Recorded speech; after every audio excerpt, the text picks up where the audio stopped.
it can happen to you if you're young at heart. For it's hard, you will find, to be narrow of mind if you're young at heart. You can go to extremes with impossible schemes. You can laugh when your dreams fall apart at the seams, and life gets more exciting with each passing day. And love is either in your heart or on its way.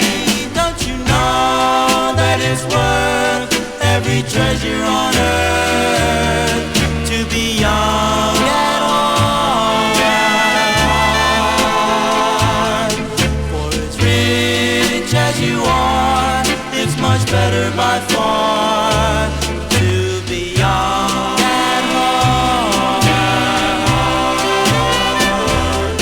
And if you should survive to 105, look at all